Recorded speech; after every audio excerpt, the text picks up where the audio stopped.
सर्दियों की रात थी। गांव में आमतौर पर इस वक्त हलचल शुरू हो जाती है। मुर्गे की आवाज, चूल्हों का धुआं और धीरे धीरे फैलती रोशनी। लेकिन आज कुछ भी नहीं। अंधेरा वैसा ही था। रामू गांव का एक सीधा साधा किसान था। हर रोज ठीक सुबह 5 बजे उठना, मुंह पर ठंडा पानी मारना और अंधेरे में ही खेतों की तरफ निकल जाना। सर्दियों की रातें लंबी जरूर होती थीं, पर सूरज कभी धोखा नहीं देता था।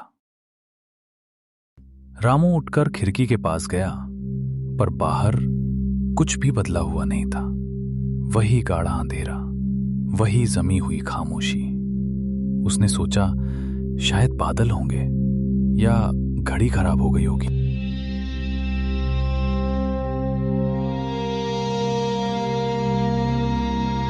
रामू खाट से उतरकर बाहर आता है। ठंडी हवा हड्डियों में चुभ रही है। आसमान अब भी आधी रात जैसा काला। तभी गली के मोड़ से एक जानी पहचानी आवाज आती है।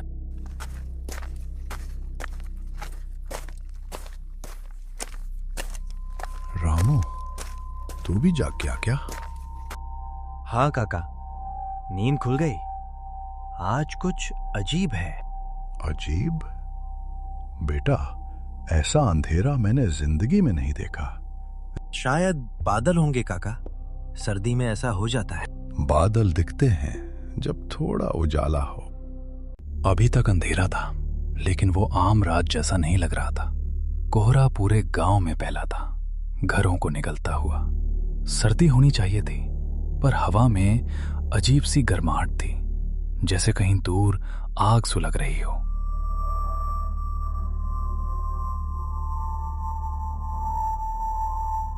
दोनों धीरे धीरे सड़क की तरफ बढ़ते हैं। कदमों की आवाज जमीन जैसे निगल रही हो। कुत्तों के भौंकने की आवाज आती है, पर बहुत दूर से या बहुत गहराई से। काका, रोज इस वक्त उजाला होने लगता है। आज तो ऐसा लग रहा है जैसे सुबह का नाम ही नहीं है। ना मुर्गा बोला, ना किसी घर से आवाज आई। मैं भी यही देख रहा हूं। इतने साल चौकीदारी की है, पर ऐसा सन्नाटा पहले कभी नहीं देखा। ये वो चुप्पी नहीं है जो नींद से आती है। तो फिर किससे आती है? जब लोग उठने वाले नहीं होते, तब गांव ऐसे ही खामोश हो जाता है। रामू को काका की बात ठीक से समझ में नहीं आई। शब्द उसके कानों तक तो पहुंचे, लेकिन मतलब मन में बैठ नहीं पाया। वो कुछ पल चुप रहा, जैसे अंदर ही अंदर सोच रहा हो। काका की तरफ देखा, फिर नजरें झुका ली। सवाल बहुत थे, पर वो उन्हें जुबान पर नहीं ला पाया।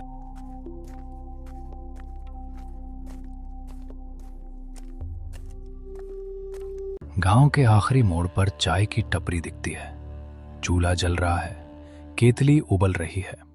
सोनू चाय बना रहा है, लेकिन उसकी नजर बार बार सड़क की तरफ जा रही है।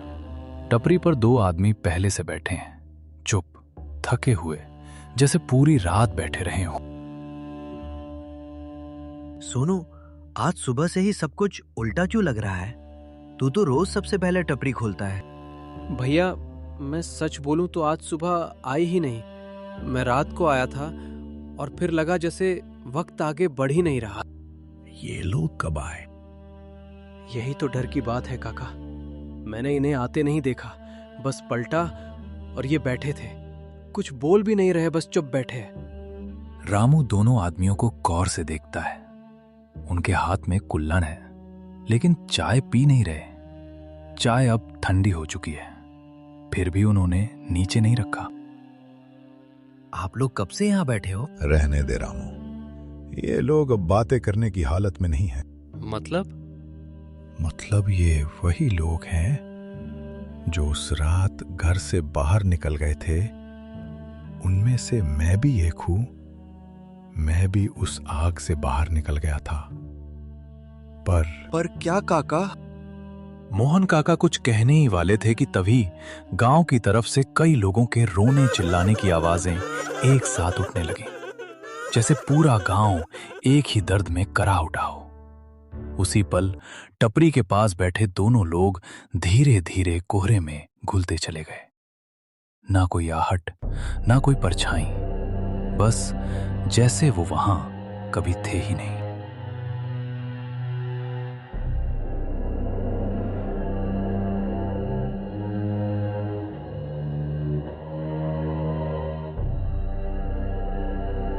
भैया, मोहन काका भी नहीं दिख रहे। ये सब क्या हो रहा है?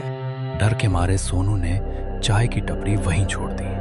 उबलती केतली, जलता चूल्हा, सब वैसे ही छोड़कर वो बिना पीछे देखे अपने घर की तरफ भाग गया।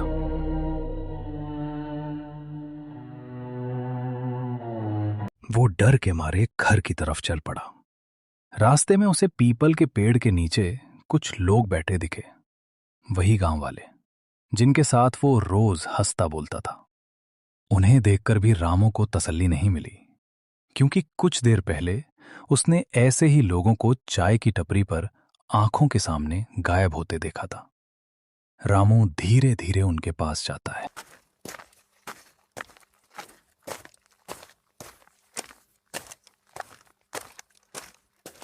रामू, इतनी सुबह कहाँ भटक रहा है? तेरा चेहरा देखकर लग रहा है जैसे तूने कोई बुरा सपना खुली आंखों से देख लिया हो।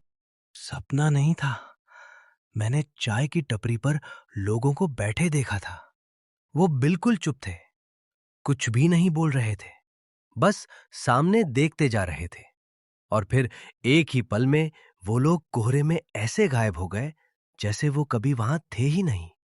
अब मुझे समझ नहीं आ रहा कि जो मैंने देखा वो सच था या फिर मेरा मन ही मुझे डरा रहा है। और मोहन काका भी दिखे, मुझे कुछ समझ नहीं रहा।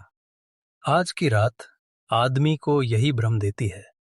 इस तारीख को गांव में चीजें वैसी नहीं रहती जैसी रोज रहती हैं। हम जाग रहे हैं इसलिए यहां हैं, और इसलिए भी कि आज की रात घर के अंदर बैठना ठीक नहीं माना जाता। मतलब? फिर गांव वाले रामू को गांव का सच बताते हैं। सालों पहले गांव में भयानक ठंड पड़ी थी। चारों तरफ घना कोहरा था, जमीन पर बर्फ जमी हुई थी और ठंडी हवा बदन को चीरती हुई बह रही थी। आधी रात को एक घर में चूल्हा पलट गया। नींद गहरी थी, खिड़कियां बंद थीं और हवा ने आग को और भड़का दिया।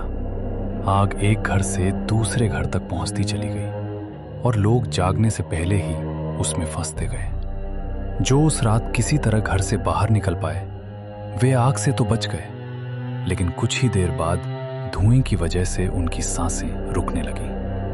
आग का धुआं इतना ज्यादा था कि वे ठीक से सांस नहीं ले पाए और थोड़ी ही देर में उनकी भी मौत हो गई। उन्हीं में से एक मोहन काका भी थे।